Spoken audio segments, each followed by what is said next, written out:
Hello everyone, welcome to VNS academy. मेरा नाम है अंजलि कौशिक और जैसा कि आप सबको पता है कि हम ऑलरेडी जो हम अपना एक कोर्स प्रॉपर लेके चल रहे थे यूजीसी नेट साइकोलॉजी का, और उसको स्टेप बाय स्टेप हम कवर कर रहे थे। उसमें हमारा फिलहाल जो टॉपिक चल रहा है वो है पैरामेट्रिक टेस्ट। अब पैरामेट्रिक टेस्ट में ही हम आगे एक बहुत ही डराने वाला कॉन्सेप्ट लेकर आए हैं, जस्ट लाइक अनोवा। ठीक है, अनोवा के जैसे ही दो चीज़ें और हैं जिनको बेसिकली बहुत ज़्यादा डर के बच्चे पढ़ते हैं। ठीक है, सो एक तो है आपका मनोवा। ठीक है, who is somewhere brother of ANOVA. ठीक है, सो अनोवा मनोवा जो दोनों है वो ऑलमोस्ट साथ ही चलते हैं, कैलकुलेशन भी कुछ हद तक सिमिलर सी ही है, लेकिन कुछ मेजर डिफरेंसेस हैं। ठीक है, सो दोनों एक तरीके से एक ही फैमिली के हैं, लेकिन टेस्ट जो है वो डिफरेंट है। क्यों डिफरेंट है वो हम आगे देखते हैं। और दूसरा चीज़ है आपका रिग्रेशन एनालिसिस। सो रिग्रेशन एनालिसिस बेसिकली किसके लिए यूज़ होगा? Regression analysis will be used for the quantification of the effect. ठीक है, जब हम बात करेंगे कि चलो ठीक है आईवी और डीवी ऐसे रिलेटेड हैं, लेकिन उनके बीच में क्वांटिफिकेशन क्या है, कितने यूनिट पे कितना आईवी चेंज हो रहा है, कितने डीवी पे कितना आईवी जो है उसका इफेक्ट आ रहा है, वो बेसिकली हम किसके थ्रू जानेंगे? वो हम जानेंगे रिग्रेशन एनालिसिस के थ्रू। ठीक है, सो चलिए फिर स्टार्ट करते हैं हमारा आज का टॉपिक, जो काफ़ी ज़्यादा डरावना है, लेकिन हम उसे जितना हो सके उतना इजी करके पढ़ने की कोशिश करेंगे। ठीक है, सो पहली बात आती है कि हम इनको क्यों यूज़ करते हैं। तो सीधी बात ये है कि देखो, सबको पता है कि हम डाटा को एनालाइज करने के लिए टेस्ट को यूज़ करते हैं। Point number 1, always take this point, क्योंकि हर एक जो टेस्ट है आपका, पैरामेट्रिक नॉन पैरामेट्रिक जो भी है, वो सब डाटा एनालिसिस के लिए यूज़ होता है। अब understand why this techniques are essential for drawing the meaningful conclusion and gaining deeper insight into the psychological phenomena.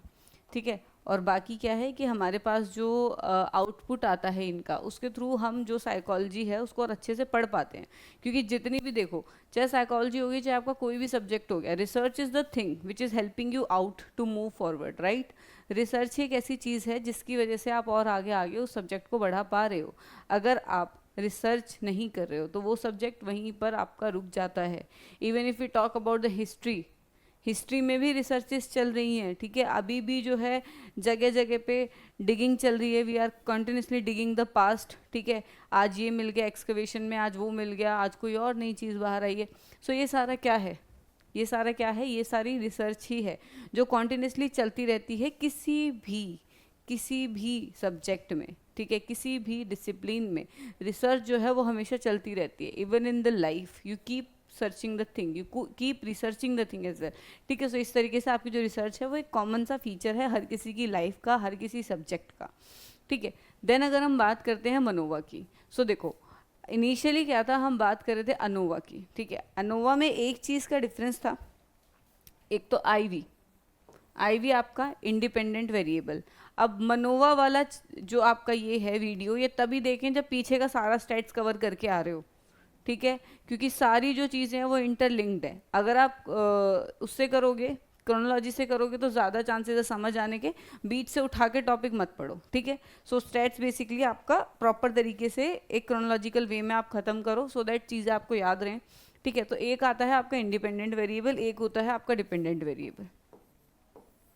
ठीक है, अब मनोवा में क्या हुआ है, इंडिपेंडेंट वेरिएबल कैन बी 1 और 2 एज वेल। ठीक है, कोई फर्क नहीं पड़ता, आईवी से फर्क नहीं पड़ेगा।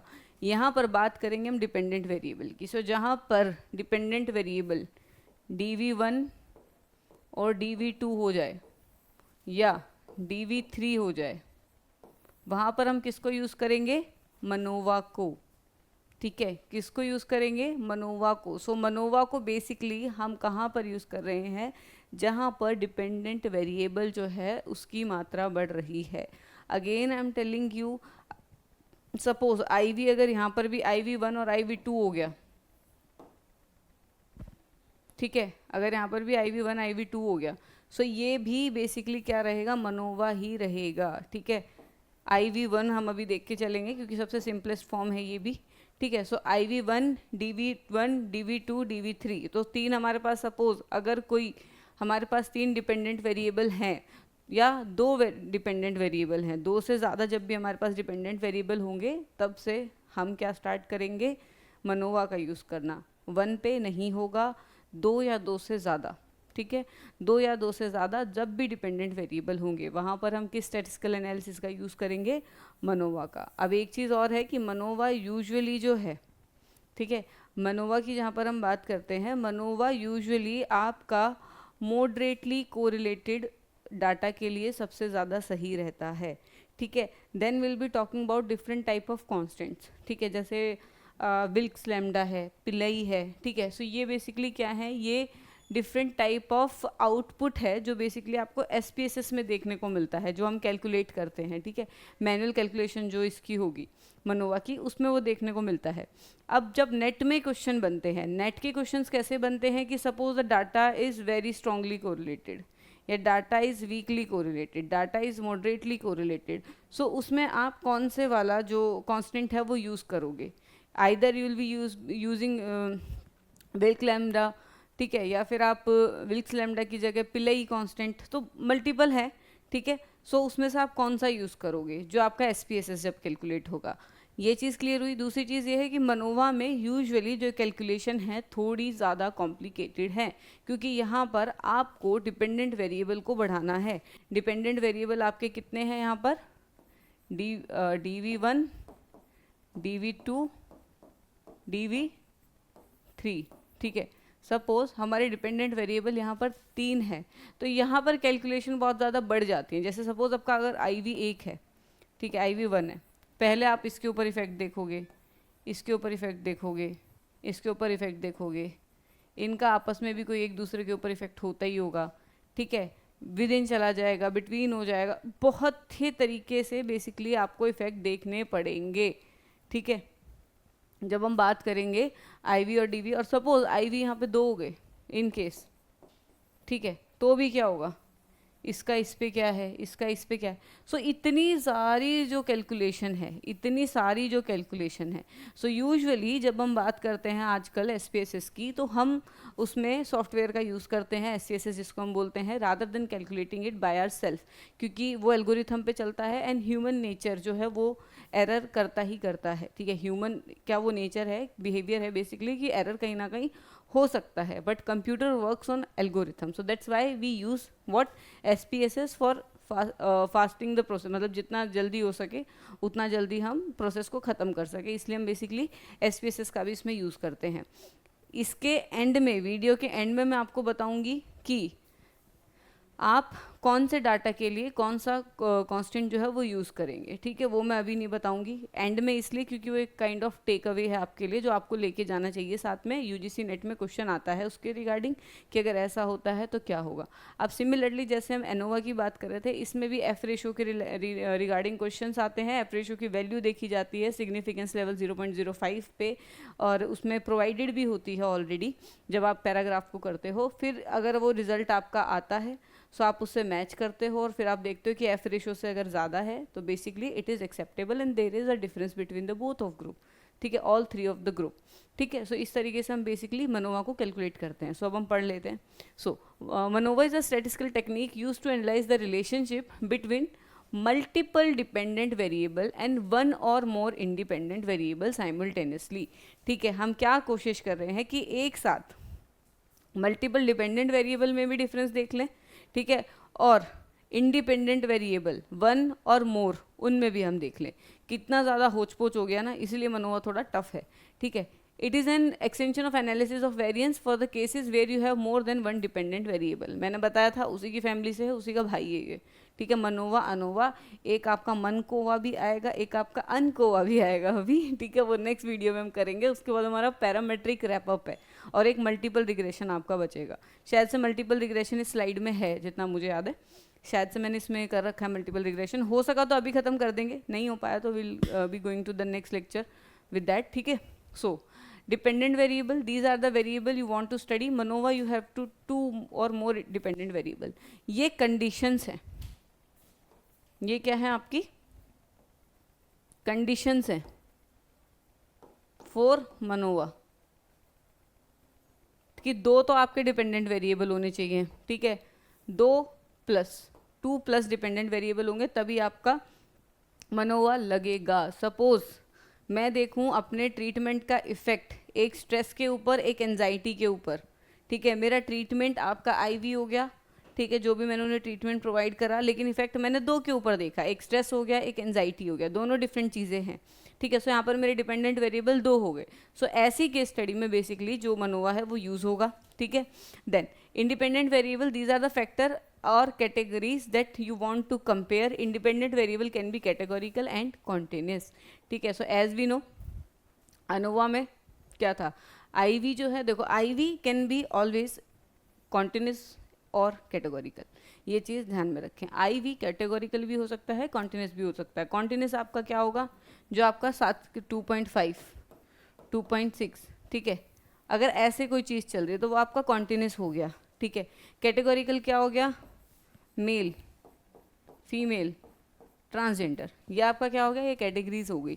सो जब भी हम बात करते हैं आईवी की, IV can be in ANOVA, IV can be in MANOVA, but it should be in what, can be categorical, can be continuous. But अगर हम बात करते हैं डीवी की, ठीक है, अब डीवी आपका कैटेगोरिकल हो सकता है क्या, मेरे को क्वेश्चन ये बताओ। अगर उसमें इफेक्ट दिख रहा है, सो डीवी आपका क्या कैटेगोरिकल हो सकता है, नहीं होगा, ये आपको समझना चाहिए, ठीक है। डीवी आपका हमेशा क्या होता है, कॉन्टिन्यूस होता है। क्या होता है, कॉन्टिन्यूस। डीवी क्या है, हमेशा आपका कॉन्टिन्यूस होता है, तभी तो वो बढ़ता कम होता है, समझ रहे हो, या तो बढ़ेगा या वो कम होगा। क्यों, क्योंकि वो कॉन्टिन्यूस है। सपोज अगर मैं बोलूँ मेल और फीमेल में इंटेलिजेंस, ठीक है, सो यहाँ पे मैंने दो कैटेगरीज डिवाइड करी आपकी, मेल एंड फीमेल, और मेरा स्टडी है जेंडर अफेक्टिंग इंटेलिजेंस, ठीक है। दो कैटेगरी है मेरे पास, मेल फीमेल, और एक मैंने थर्ड जेंडर लगा दिया है, ट्रांसजेंडर, ठीक है। क्लियर हुआ, ये मैंने तीन कैटेगरीज दी है, ठीक है। सो यहाँ पे मेरे 3 IV हो गए, IV1, IV2, IV3, 3 हो गए, क्लियर है। अब हम बात करते हैं डीवी की। डीवी पे इफेक्ट देखना है ना, डीवी क्या है, इंटेलिजेंस, ठीक है। इंटेलिजेंस क्या कैटेगोरिकल हो सकता है, नहीं होगा, पॉइंट्स में होगा, ठीक है। कोई भी चीज़ जो बेसिकली हम मैनिपुलेट कर रहे हैं, इफेक्ट तो तभी आ रहा है ना जब वो घट रही है या बढ़ रही है। सो इस वजह से वो चीज़ जो है वो हमेशा कॉन्टिन्यूस आपको देखने को मिलेगी। Dependent variable will always B continuous, ठीक है, ऑलवेज बी कॉन्टिन्यूस, क्लियर रखना है ये बात, ठीक है। और जो आपका इंडिपेंडेंट वेरिएबल है, that can be categorical, that can be continuous as well. Suppose अगर मैं ईसी की जगह पे मैं डायरेक्ट इंटेलिजेंस स्कोर रख दूँ, ठीक है, कि इंटेलिजेंस टेस्ट पे स्कोर और उनका एग्ज़ाम में स्कोर, ठीक है। अब मुझे एक बात बताओ, इंटेलिजेंस तो आपका हो गया कॉन्टिन्यूस, हुआ नहीं हुआ, हुआ आपका कॉन्टिन्यूस। एग्ज़ाम स्कोर हुआ कैटेगोरिकल, नहीं हुआ, ये अभी भी आपका क्या रहा, कॉन्टिन्यूस ही रहा। सो dependent variable will always be what kind of variable, continuous. याद रखना ये चीज़, यही चीज़ें हैं जो आपको आगे जाके याद आने वाली है, ठीक है। ये चीज़ें तो पेपर में याद आएंगी जब क्वेश्चन में लिखा होता है ना कि ऐसा होता है क्या, ये नॉर्मेलिटी होती है क्या।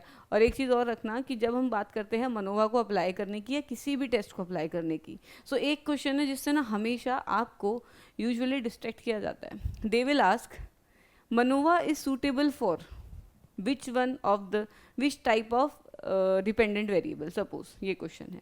सो उसमें वो ऑप्शन आपको देंगे, नो कोरिलेटेड, ठीक है, नो कोरिलेटेड, ठीक है, हाईली कोरिलेटेड,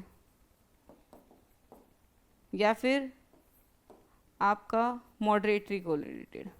अब ये देखो, जहाँ पर आपका किसी भी टेस्ट को लेके मॉडरेट वर्ड आ गया ना पैरामेट्रिक में, go for the moderate one,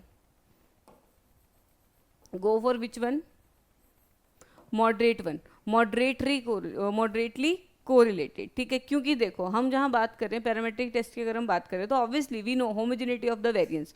homogeneity of the variance कब होगी, जब सबका वेरिएंस ऑलमोस्ट सेम होगा, और सेम कब होगा, जब वो मॉडरेटली कोरिलेटेड होंगे, ना हाईली ना लीस्ट, ठीक है। सो मॉडरेटली कोरिलेटेड बेसिकली का मतलब हो गया है कि हैं बट इतने नहीं, बिल्कुल उसके हिसाब से भी नहीं चल रहे। अगर उसके हिसाब से ही चल रहे होते तो फिर तो भाई वेरिएंस ही नहीं आएगा, ठीक है, हाईली कोरिलेटेड जिसे हम बोलते हैं, तो वो तो बिल्कुल 1 बाय 1 चलेगा, एक को नाप लो दूसरे को क्यों नापना है, ठीक है।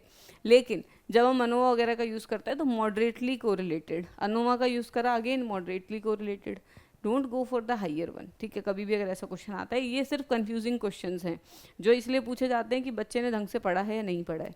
If you are going through the lectures you will get to know multiple things which the examiners will ask you from out of the syllabus. I won't say कि ये किसी भी बुक में लिखा होगा कि मनोवा मॉडरेटली कोरिलेटेड के लिए इंपॉर्टेंट है, बट नहीं, वो क्वेश्चन पूछ रहे हैं, राइट, वो किसी बुक में नहीं लिखा, not out of syllabus, out of syllabus will be the bad word for it, not मतलब not a good fit for it, but I think कि what we can say applied ज़्यादा पूछते हैं अगेन, कि आपने जो इन्फॉर्मेशन पढ़ ली है, बुक से पढ़ ली है, उसको अप्लाई कितना अच्छा करो, that makes a sense for them, ठीक है। सो नेक्स्ट, अब अजम्पशन की बात करेंगे। Multivariate normality, the data of each combination level of the independent variable should be normally distributed, parametric test है, नॉर्मली डिस्ट्रीब्यूटेड आएगा ही आएगा, एनपीसी को फॉलो करेगा ही करेगा, ठीक है, नॉर्मल प्रोबेबिलिटी कर्व को फॉलो करेगा ही करेगा, सारा पैरामेट्रिक टेस्ट, ठीक है। Homogeneity of covariance matrices, the variance and covariance among the dependent variables should be roughly equal across the group, equal across the group, which is what, आपका जो मैंने अभी आपको बताया, तो वर्ड्स को समझ लो। देन लीनियरिटी की रिलेशनशिप जो है वो बेसिकली लीनियर होना चाहिए, as we told in ANOVA को लीनियरिटी को ही वो देखता है ना, वो कर्वी लीनियर को देखेगा, ये इसका मेजर लिमिटेशन है।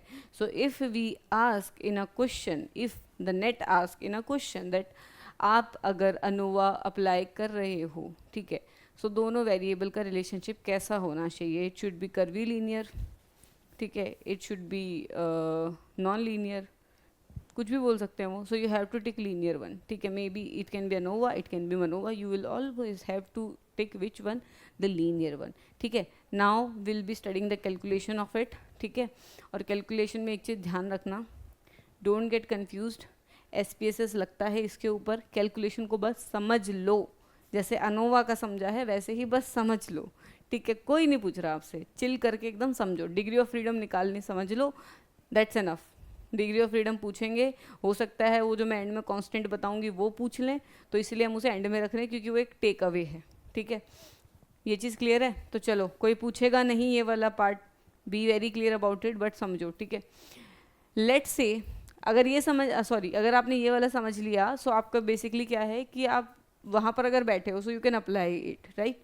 सो देखो, let's say your work on a pharmaceutical company, ठीक है, फार्मास्यूटिकल कंपनी में एक पर्सन वर्क कर रहा है, and you want to test whether 3 different drugs ABC, 3 different drug आ गए भाई, एक A आया, एक B आया, एक आपका C आया, IV, 3 IV, ठीक है, have different effect on the health of the patient based on a 3 different health measures, ठीक है, ये आपके ABC जो आपके ड्रग्स हैं, ठीक है, ड्रग्स आपके ABC ऐसे बना लिया करो, पता है, जैसे जैसे पढ़ते रहो ना ऐसे बनाया करो, क्योंकि उससे ना आपको क्लियर हो जाता है कि क्या IV है क्या DV है, और क्वेश्चन आपका कभी गलत नहीं होगा, ठीक है। IV आपका ये हो गया जिसमें ड्रग्स हैं, उसमें 3 ग्रुप हैं आपका A, B और C, क्लियर है। अब हम बात करेंगे DV की, ठीक है, DV हमारा क्या है, हेल्थ ऑफ द पेशेंट,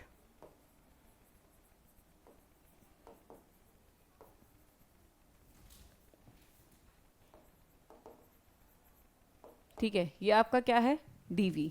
अब देखो DV में इसने क्या क्या मेजर दिए हैं, इसने एक दिया है BP, ब्लड प्रेशर, एक दिया है क्या, हार्ट रेट, और एक दिया है क्या, कोलेस्ट्रॉल लेवल, ठीक है, BP HRCl, ठीक है, कोलेस्ट्रॉल लेवल, ये इन्होंने 3 दिए, तो हमारे पास 3 IV और 3 DV, ठीक है। अब देखो, you have data of 30 patients, 30 patients का डाटा है, with 10 in each drug group, ठीक है, और हमने 10 बांट दिए,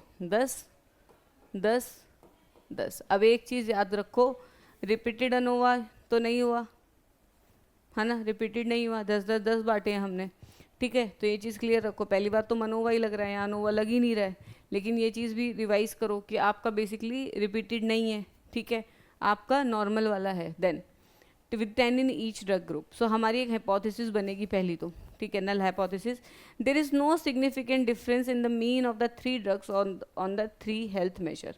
इन्होंने बोला कि तीनों ड्रग के ऊपर कोई फर्क नहीं पड़ रहा है, ठीक है, तीनों ड्रग का कोई फर्क नहीं पड़ रहा है तीनों हेल्थ ग्रुप के ऊपर। Then alternate hypothesis said there is at least one significant difference in the means of the 3 drugs of the 3 health measure। इन्होंने बोला कि तीनों में डिफरेंस है, सो ये आपकी ऑल्टरनेट हाइपोथेसिस है।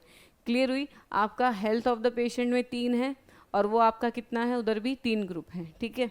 अब देखो, collect the data of 3 health measure for each patient and 3 drug groups, calculate the group of mean, calculate the mean of the value. अब देखो, ड्रग ग्रुप ए है आपका, ड्रग ग्रुप बी है और drug group C है, समझो इस चीज़ को, ठीक है। अब देखो एक और चीज़, अब अगर ड्रग ए है तो ड्रग में भी अंदर 3 वेरिएबल हो गए, ठीक है। सपोज ये हमारा ड्रग ग्रुप ए है, ठीक है, ए लिख लेती हूँ, ए हो गया, बी हो गया, सी हो गया, ठीक है। अब ड्रग में भी अंदर 3 चीज़ हो गई हैं,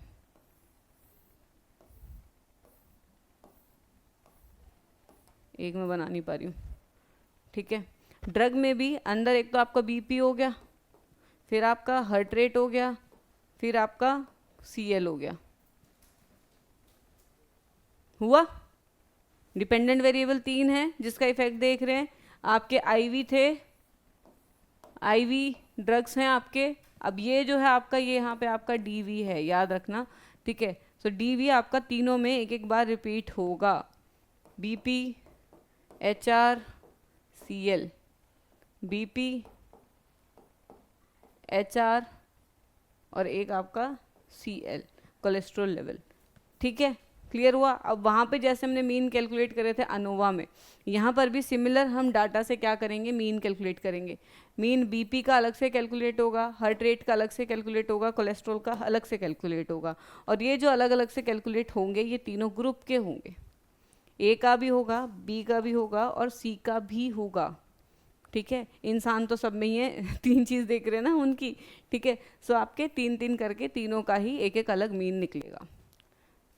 फॉरवर्ड करें आगे, इतना क्लियर है? अब उसके बाद हम एक चीज़ कैलकुलेट करते हैं जिसको हम बोलते हैं ग्रैंड मीन। अब ग्रैंड मीन क्या होगा कि आपका ग्रुप ए, बी, सी, ये आपके पास डाटा था, ठीक है। ग्रैंड मीन क्या होगा, ए का बीपी, बी का बीपी, सी का बीपी, ए का HR, बी का HR, सी का HR, ए का CL, बी का CL। देखो ग्रैंड मीन आपका बेसिकली क्या हो गया, एक सेकेंड, अरे यार, ठीक है। ग्रैंड मीन जो आपका आएगा वो बेसिकली क्या होगा, ए का आपका कौन सा, बीपी, ठीक है, प्लस बी का बीपी, प्लस सी का आपका बीपी, ठीक है। ये आपका निकला, ठीक है। अब देखो इसको डिवाइड कर देंगे नंबर ऑफ ऑब्जर्वेंट से, वाह भैया रबड़ आ गई है, ठीक है सारा, ठीक है। एक सेकेंड रुक जाओ यार, हाँ, BP A plus BP B plus BP C, ठीक है। उसको डिवाइड कर देंगे हम टोटल नंबर से जो है आपका 30, ठीक है। सिमिलर सी बात है, तो ग्रैंड मीन तीनों का निकलेगा। ऐसे ही हम सीपी है ना, हाँ एक सेकेंड, हार्ट रेट, CL है सॉरी, हाँ HR कर लो, HR A plus HR B plus HR C, ठीक है, डिवाइडेड बाय 30। एक ग्रैंड मीन आपका, ठीक है, दूसरा ग्रैंड मीन, फिर आएगा तीसरा ग्रैंड मीन, ठीक है। सो ऐसे ऐसे ही करके आप तीनों के तीनों ग्रैंड मीन जो है उनको कैलकुलेट कर लेंगे। क्लियर हुई है ये बात? ठीक है, पहले हमने मीन देखा पर्टिकुलर ग्रुप का हर एक उसमें, उसके बाद हमने इकट्ठा करके उनका ग्रैंड मीन बना लिया है। क्लियर हो गई? ठीक है। सो देखो कोलेस्ट्रॉल लेवल तक sum of all the cholesterol level values total number of the observation, ठीक है। सो हमने ऐसे करके वो सारा निकाल लिया है। मैंने इसमें फॉर्मूलाज लिखे हुए हैं, थोड़ी देर के लिए रोक के और इसको पढ़ लेना, ठीक है। एक तो यार ये जूम इन नहीं होता, हाँ ठीक है। उसके बाद है calculate the total sum of square, जिसको हम बोलते हैं, पीछे भी हमने सम ऑफ स्क्वायर करा था। अब सम ऑफ स्क्वायर की जहाँ पर बात आती है तो सम ऑफ स्क्वायर क्या होगा कि एक तो बीपी का निकलेगा, हर एक ग्रुप का। Calculate the total sum of square of each health major which represent the total variability in the data set. अब हम हेल्थ मेजर का निकालेंगे, तो हेल्थ मेजर में आपके पास बीपी था, हार्ट रेट था और ये था, ठीक है। सो हर एक ऑब्जर्वेशन में से, ठीक है, जितनी भी आपके पास ऑब्जर्वेशन थी जिसको हम बोलेंगे एक्स आई, ठीक है, जो भी आपके पास ऑब्जर्वेशन थी उसमें से हम माइनस करेंगे किसको, जो आपका ग्रैंड मीन था। ग्रैंड मीन 1 आपका बीपी का था, तो उसको बीपी के उसमें से माइनस करेंगे, ठीक है, बीपी के डाटा में से। जो आपका ग्रैंड मीन 2 था वो आपका हार्ट रेट का था, तो उसको हम हार्ट रेट में से माइनस करेंगे, ठीक है। सिमिलरली आपका जो ग्रैंड मीन 3 था वो आपका कोलेस्ट्रॉल लेवल का था, तो उसको हम कोलेस्ट्रॉल लेवल में से माइनस करेंगे, ठीक है। कोलेस्ट्रॉल लेवल की जो वो है आपकी ऑब्जर्वेशन, उसमें से माइनस करेंगे, ठीक है। माइनस करने के बाद जो भी आपके पास आता है, ठीक है, डिवाइड बाय वो करके वो आपका क्या आ जाएगा, सम ऑफ स्क्वायर, ठीक है। देन आगे चलते हैं, calculate between the group of sum of square. अब हम between group of sum of square देखेंगे। बिटवीन ग्रुप जहाँ पर आ जाएगा वहाँ पर हम किसकी बात करेंगे, ड्रग ग्रुप की, ठीक है। सो इसमें भी हम बेसिकली क्या करेंगे, सारी ही blood pressure, heart rate, cholesterol, ठीक है। बिटवीन द ड्रग ग्रुप देखेंगे तो एक्स आई जो आपका मीन वैल्यू है हर एक ड्रग ग्रुप का, और उसमें से आपका ग्रैंड मीन वो माइनस कर देंगे। जैसे सपोज हमारी वैल्यू आई 10 ग्रुप नंबर 1 की, ब्लड बीपी की, ठीक है, बीपी में से माइनस कर दिया, हमारा ग्रैंड मीन आया सपोज 5, ठीक है, तो उसका हमने 5 आंसर आ गया। सिमिलरली हार्ट रेट का हमारा आया 15, 15 में से हमने माइनस करा 5 नहीं, और ग्रैंड मीन हमारा था 7, ठीक है, तो यहाँ पर हमारा आंसर कितना आ गया, 8, ठीक है। सिमिलरली कोलेस्ट्रॉल लेवल का अगर हमारा जो क्या कहते हैं ग्रुप का टोटल था सारे का, कोलेस्ट्रॉल वाले का जो पूरे ग्रुप का टोटल था, उसका हमारा आंसर आ गया यहाँ पर 17, ठीक है। उसमें से हमारा मीन आपका सपोज एग्जाम्पल 10, तो हमारे यहाँ पे बचेगा 7, ठीक है। सो ये आपका बेसिकली क्या है, इन सबको हम बाद में प्लस करेंगे और वो जो सम ऑफ स्क्वायर है वो हम निकालेंगे, ठीक है। फिर क्या होगा, calculate within the group of sum of square. अब विद इन ग्रुप कैसे होगा वो बताती हूँ। विद इन ग्रुप में बेसिकली हर एक ऑब्जर्वेशन में से, ठीक है, जो मीन वैल्यू है ड्रग ग्रुप की उसको माइनस कर देंगे, ठीक है। अब हम क्या कर रहे हैं, हर एक ऑब्जर्वेशन में से मीन ग्रुप जो है वैल्यू उसको माइनस कर रहे हैं, उस ग्रुप वैल्यू को, और उसको हम डिवाइड इंटू 2 कर रहे हैं, ठीक है। सो वो आपका क्या आ जाएगा, अगेन सम ऑफ स्क्वायर आ जाएगा। पीछे भी हमने यही करा था, इंटू 2 करके, फिर यहाँ पर भी इंटू 2 हुआ है माइनस करके, और यहाँ पर भी इंटू 2 हुआ है। थोड़ा सा कंफ्यूजिंग हो रहा होगा, बट समझो, थोड़ा स्लो कर लो लेक्चर को, 2x पे मत देखना कोई भी स्टैट्स का लेक्चर, ठीक है।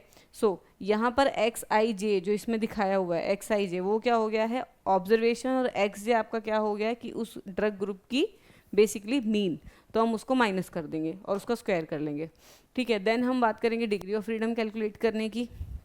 मैंने भी देखो कैलकुलेशन नहीं कर रखी है इसमें, क्योंकि ये सारा कैलकुलेशन एसपीएसएस पे ही होता है। समझने के पर्सपेक्टिव से just need the formula of that, ठीक है, कि कैसे होता है। Then calculate the degree of freedom. Degree of freedom अगर हम बात करेंगे तो सीधी बात देखो, यहाँ पर अगर हम बात करें degree of freedom number of group का, ठीक है, एसएसबी बिटवीन, ठीक है। डिग्री ऑफ फ्रीडम अगर हम बिटवीन की देखते हैं तो बिटवीन में हम क्या करेंगे, 3 ग्रुप थे, 3 ही तो ड्रग ग्रुप थे, ए बी सी, ठीक है, तो 3 ग्रुप में से -1 कर देंगे तो आपका आंसर आ जाएगा 2। सो इसका तो डिग्री ऑफ फ्रीडम आपका सीधा सीधा 2 हो गया है, ठीक है। लेकिन अगर हम विद इन की बात करेंगे तो विद इन में आपके टोटल कितने थे, 30 थे। डिग्री ऑफ फ्रीडम मैंने बहुत क्लियरली बताया, 30 आपके टोटल इन वो थे। अब सपोज आपके आखिरी के 3 बचे हुए हैं, आखिरी की 5 स्टेप हैं, आपको एक एक एक अल्टीमेटली हर किसी को एक एक ग्रुप में बेसिकली आप भेजे जा रहे हो, एक इसमें एक इसमें एक इसमें सिस्टमेटिकली। सो सपोज यहाँ तक आपके पास ऑप्शन है, ठीक है, कि आप ये ए में डाल दो, ये बी में डाल दो, या सपोज ये आप सी में डाल दिया था आपने, ये ए में डाल दिया था, यहाँ तक आपके पास ऑप्शन है।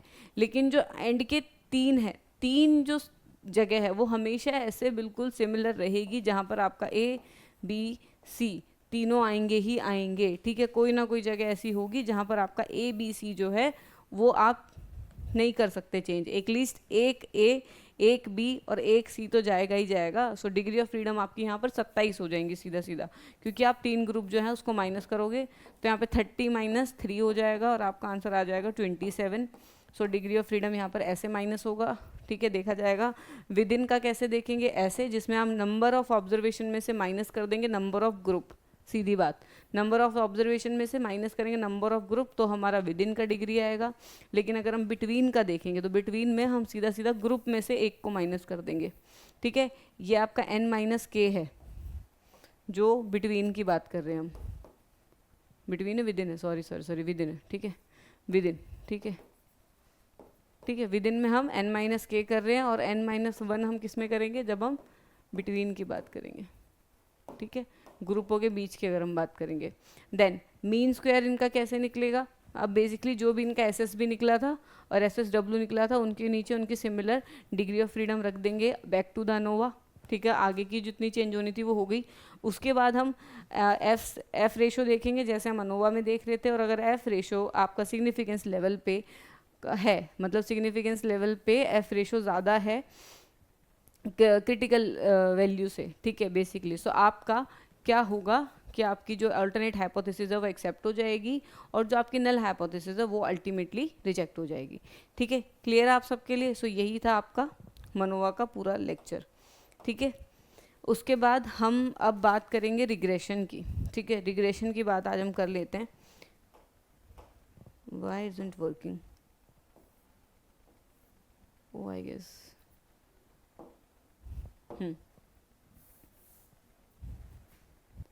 तो चलो अब हम कर लेते हैं रिग्रेशन एनालिसिस। अब देखो, हमने ना पहले कोरिलेशन पढ़ा है, ठीक है। अब हम कोरिलेशन को और ज़्यादा डीप जाते हैं, ठीक है। सो बेसिकली आपको रिग्रेशन एनालिसिस जो है वो अच्छे से समझ आएगा, ठीक है, अगर हम ऐसे कर लेते हैं तो, ठीक है। चलो स्टार्ट करते हैं अब, ठीक है। देखो एक चीज़ समझो, कोरिलेशन में ये हमारा ग्राफ है, ये हमारा डीवी है, ठीक है, ये हमारा आईवी है। अब एक चीज़ सपोज करो, हमारा ग्राफ ऐसे ऐसे ऐसे ऐसे ऐसे ऐसे ऐसे, ये हमारा जो ग्राफ है वो बन गया। कोरिलेशन क्लियर है, कोरिलेशन आप सबको दिख रहा है बहुत क्लियर कट, ठीक है। अब देखो क्या है पॉजिटिव कोरिलेशन, ठीक है। अब रिग्रेशन का इस्तेमाल क्यों हुआ, क्यों हुआ रिग्रेशन का इस्तेमाल? रिग्रेशन का इस्तेमाल इसलिए हुआ ताकि प्रिडिक्टेबिलिटी हो सके। कोरिलेशन का हमें पता चल गया कि कोरिलेशन है, लेकिन कितने यूनिट चेंज पे कितना कोरिलेशन है वो आपको पता चल रहा है कि अगर आईवी के कितने यूनिट चेंज हो रहे हैं तो उस पर कितना डीवी का चेंज आ रहा है, पता चल रहा है? नहीं पता चल रहा।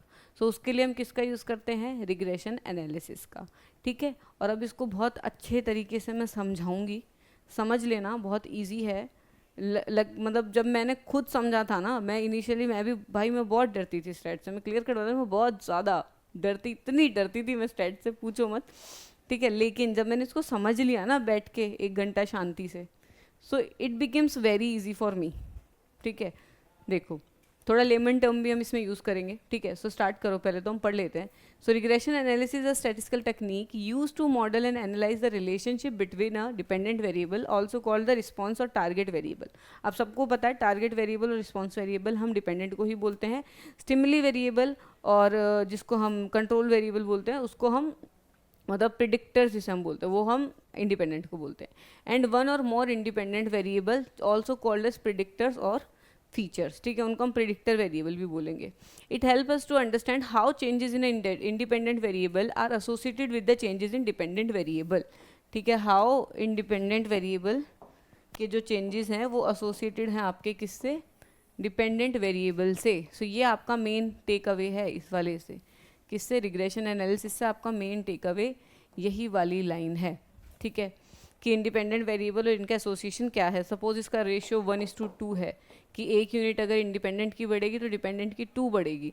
सपोज 2:4 है, कि एक की अगर 2 बढ़ेगी तो दूसरे की 4 बढ़ेंगे, ठीक है, कुछ भी हो सकता है, ठीक है। सो वो बेसिकली आपका क्या है? प्रिडिक्टर है।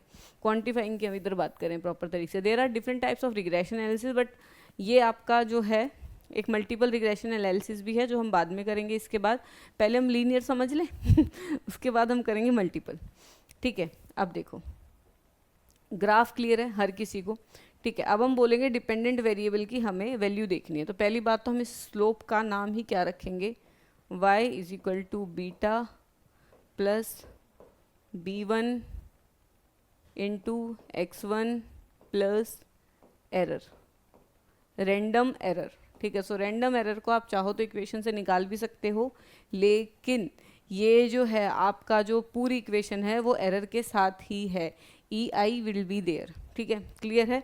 सो आपका ये रैंडम एरर हो गया। अब कुछ चीज़ समझना यहाँ पर, अब इस पे ध्यान दो, अब सारा फोकस इसके ऊपर ले आओ। ठीक है, सो अब देखो ये हमारा है ये वाला पॉइंट जिसको हम बोलते हैं, वाह मैं बता रही हूँ चाहती नहीं दुनिया, आप ये पढ़ो। ठीक है कुछ हो रहा है इससे। तो चलो अब देखो, अगर हम बात करें ये वाले एरिया की, रुक जाओ थोड़ा कलर से समझाने की कोशिश करूँगी, आई होप ग्राफ क्लियर हो जाए। ठीक है, ये वाला जो एरिया है हमारा, ठीक है, 0 से यहाँ तक, इसको हम बोलते हैं क्या, इंटरसेप्ट। क्लियर है, इसको हम क्या बोलते हैं, इंटरसेप्ट। ठीक है, जिसको हम बेसिकली पॉपुलेशन का इंटरसेप्ट बोलेंगे, कि आईवी जो थी वो बेसिकली यहीं से स्टार्ट हुआ। ठीक है, आईवी का जो इनिशिएशन पॉइंट था वो कहाँ से स्टार्ट हुआ, वो आपका इंटरसेप्ट पॉइंट है। ठीक है, अब देखो क्लियर हुई ये बात। रैंडम एरर कैसे देखोगे इसमें, सपोज जैसे ये वाला जो एरिया है, एक डॉट यहाँ पे आ गई, कोरिलेशन तो है। ठीक है, थोड़ी थोड़ी डॉट हर कोई ऊपर नीचे है, बिल्कुल स्ट्रिक्टली कोरिलेटेड थोड़ी है। ठीक है, लेकिन अब ये जो छोटी सी डॉट है या ये वाली भी जो डॉट है, इनमें ना ऐसे करके ये वाला जो एरिया है इसको हम क्या बोलते हैं, एरर। ठीक है, अब डॉट जो है वो छोटी छोटी जो डॉट्स हैं वो कहीं ना कहीं से होंगी ही होंगी, थोड़ा बहुत ऊपर नीचे। ठीक है, सो ये सपोज एक डॉट यहाँ पर है, सपोज करो बाकी डॉट्स में भी एरर वही सिमिलर तरीके से देखा जाएगा, तो ये वाला जो एरिया है इसको हम क्या बोलेंगे, एरर।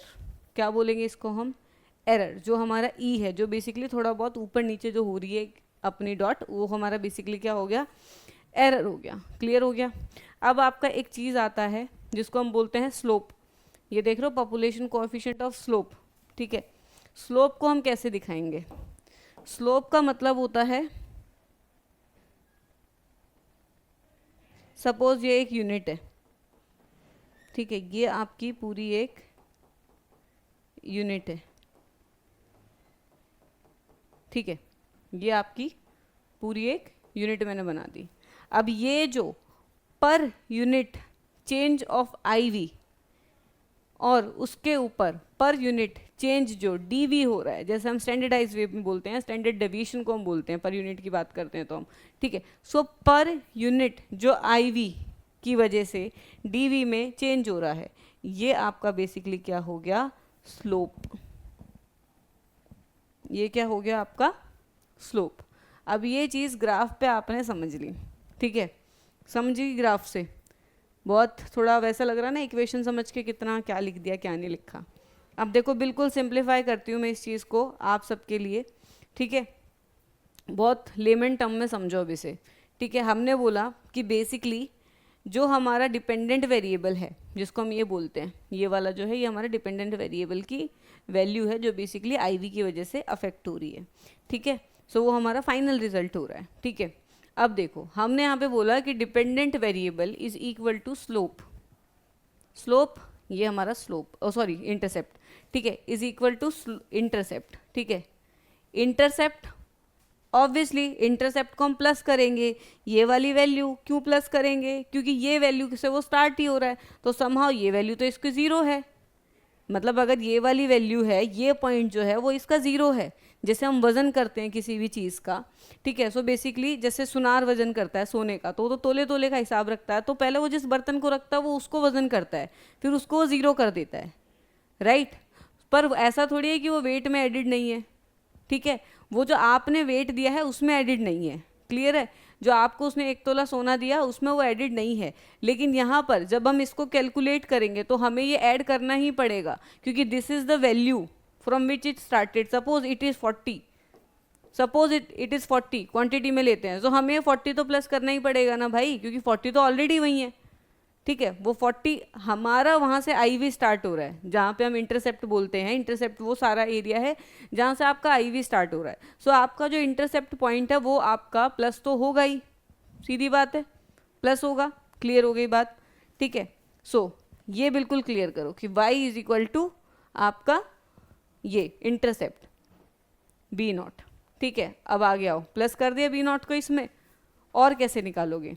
अब देखना, हम थ्योरम्स पढ़ते थे, this plus this into this is equal to this, कितनों ने पढ़ी है? Pythagoras A square plus B square equal to C की स्क्वायर, कितने लोगों ने पढ़ी है? सिमिलर चीज़ है यहाँ पर, जो इंटरसेप्ट ये जो आपका स्लोप बन रहा है, स्लोप आप इसके ऊपर बेस होके देखोगे। ठीक है, ये आपका स्लोप आ रहा है। ठीक है, अब ये जो स्लोप है, स्लोप को आप कैसे निकालोगे? सीधा सीधा b1 इंटू x1। ठीक है, independent variable into population slope coefficient, ये आपको ऑलरेडी गिवन होगा, पॉपुलेशन स्लोप कोएफिशिएंट। और जितना ज़्यादा एक यूनिट पे वो चेंज हो रहा है, ठीक है, उतना उसको डीवी में चेंज करना पड़ेगा। सपोज डीवी की यूनिट आपकी 5 हो गई, और ये आपने कितना दे रखा था? सपोज ये आपने दे रखा था 10। ठीक है, और आपने 5 डीवी की यूनिट उसको दे दी है। हमने यूनिट की बात करी थी ना कि पर यूनिट स्लोप बेसिकली क्या है? Per unit change of IV and per unit change in DV, कि पर यूनिट चेंज जब हम आईवी में कर रहे हैं तो उससे डीवी में कितना चेंज आ रहा है, यही हमारा स्लोप है ना।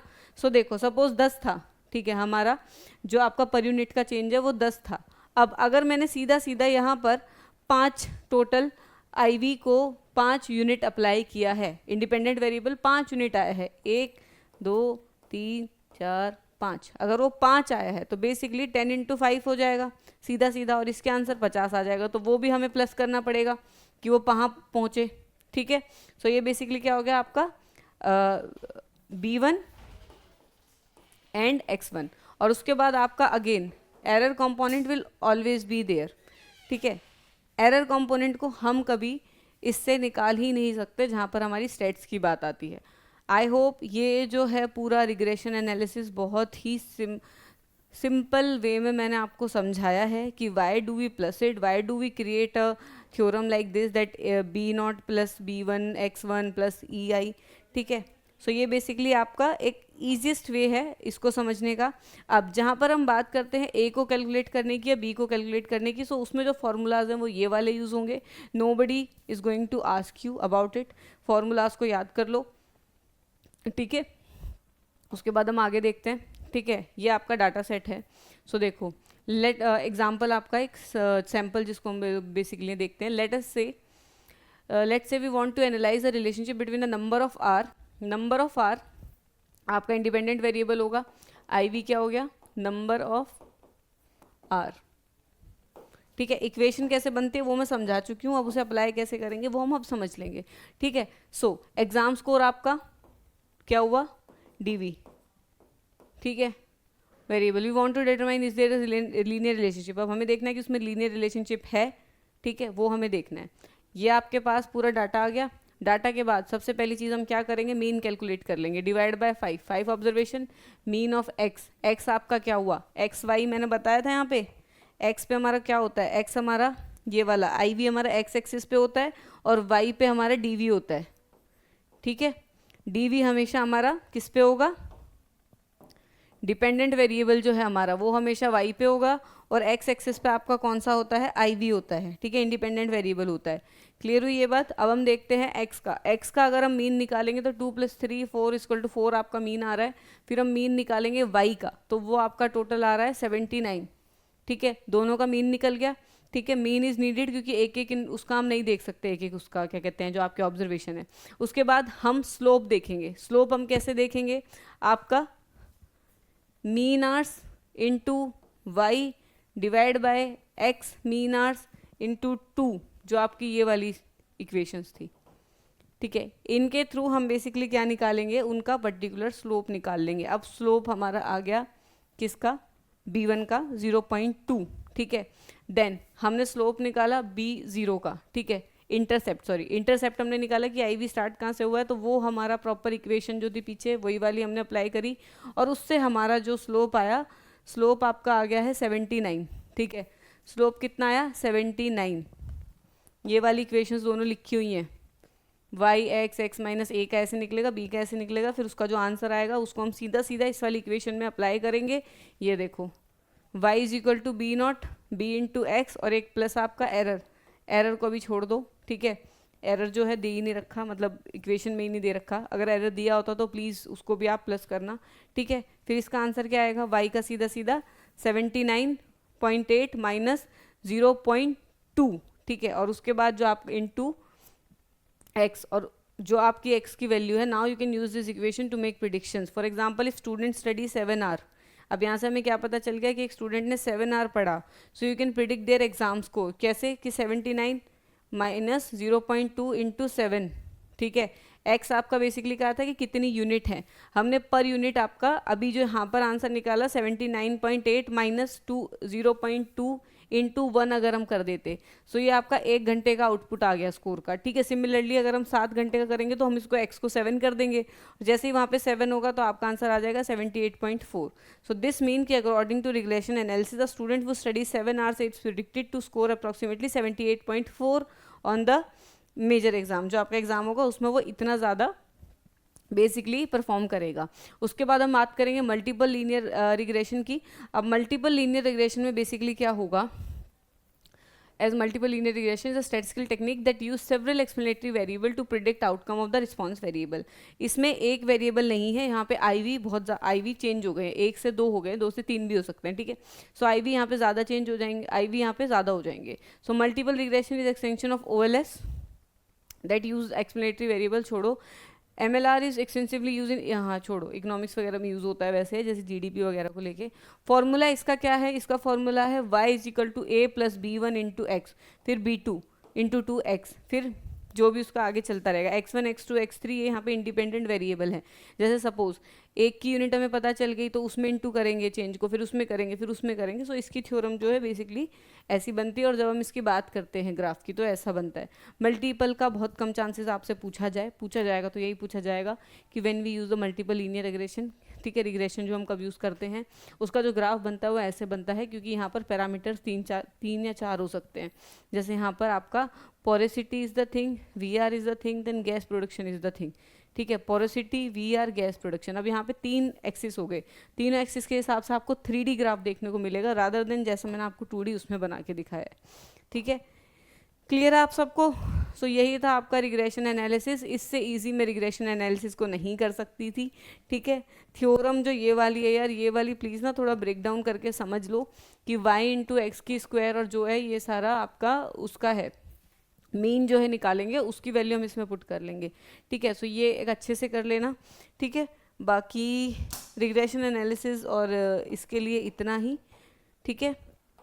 आगे हम करते हैं जो भी आपका कोवेरिएशन वगैरह है, उसी के साथ में आपका जो पिल्लई कांस्टेंट और ये विल्क लैम्डा जो है वो भी कराऊंगी। आज थोड़ी शॉर्टेज ऑफ टाइम है, I am already running late, ठीक है। सो वो मैं आपका कराती हूँ। Till then me Anjali Kaushik, आप आते रहिए, लेक्चर देखते रहिए।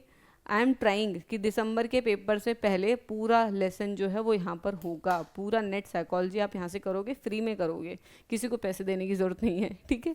सो हम यहाँ पे प्रॉपर तरीके से सारे लेक्चर्स जो हैं एक शेड्यूल के तरीके से मैं लेके आ रही हूँ।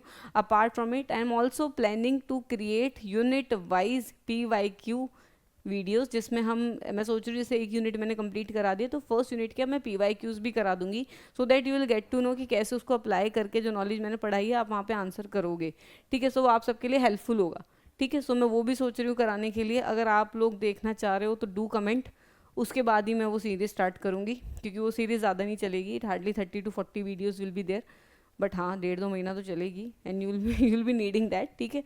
इंपॉर्टेंट रहेगा। तो चलो आज का लेक्चर हम यहीं पे एंड करते हैं, मिलते हैं आपसे नेक्स्ट लेक्चर में। Till then me Anjali Kaushik.